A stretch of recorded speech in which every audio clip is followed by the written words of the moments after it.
Hi, this is Paul Bowerman from Bowerman 939 and part of the Brigham Tea Company. And what I'm doing here, I'm at a camp that I built about 6 months ago. It's a wiki up, and it's still up, still doing pretty good. I'm going to eventually build me a little campfire here. And what I'm doing right now is I'm making cordage out of palm prawns, and it makes really good cordage. You braid it just like you would braid the hair of a little girl's head for a ponytail, and you fold the fibers over. You have to hold the cordage in your left hand if you're left-handed, and right hand if you're right-handed, or the other way, and you put your finger on underneath it and you hold it tight as you're braiding it, and you roll the fibers over each time you do it, and it makes a real nice little cord. And you can do just about anything. There's a little creek right next to us here that has catfish in it. We're in the Mojave Desert here, and we're in the winter, and in the Mojave Desert in the winter it's awesome.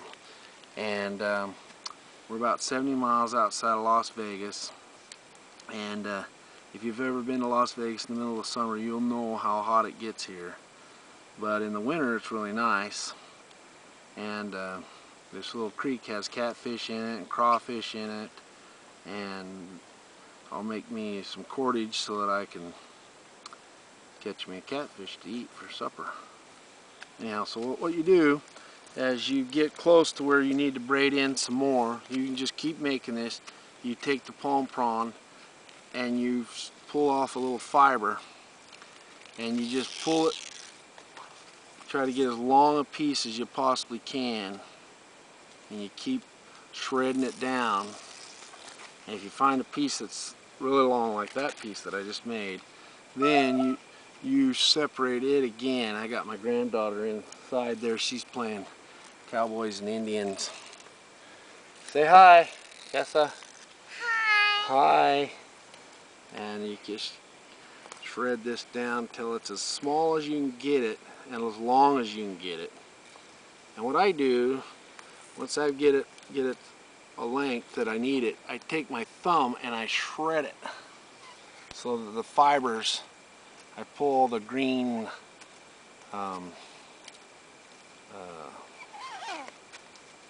outside off and catch it in my thumb, and the cellulose is what it's called. And I just make it, keep shredding it down.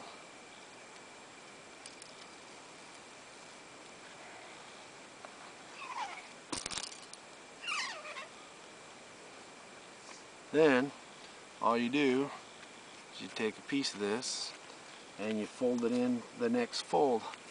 So you don't do all three of them at the same time.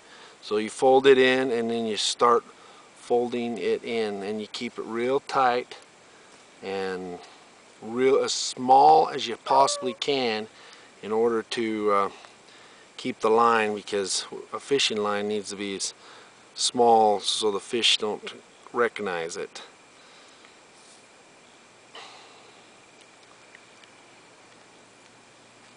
And you just keep doing this, keep going over. It's kind of tedious, but I've found that this fiber doesn't roll very well.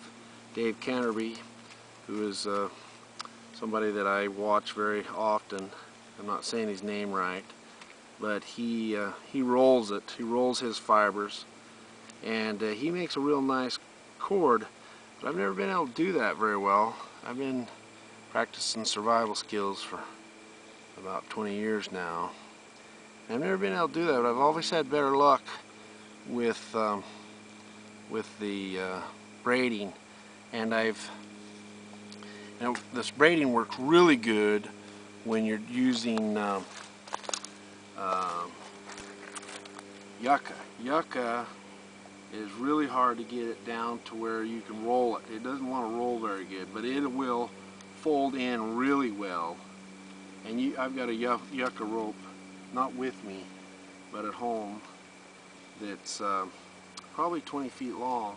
It's a couple years old now, and that's a good fiber, yucca is.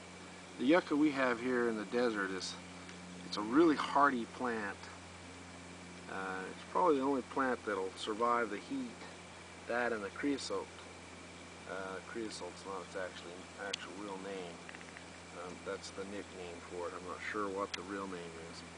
Anyhow, you just keep folding the fibers over. You try not to break them. Try not to bust them. That's why you kind of got to make this when it's green, when the fiber's green.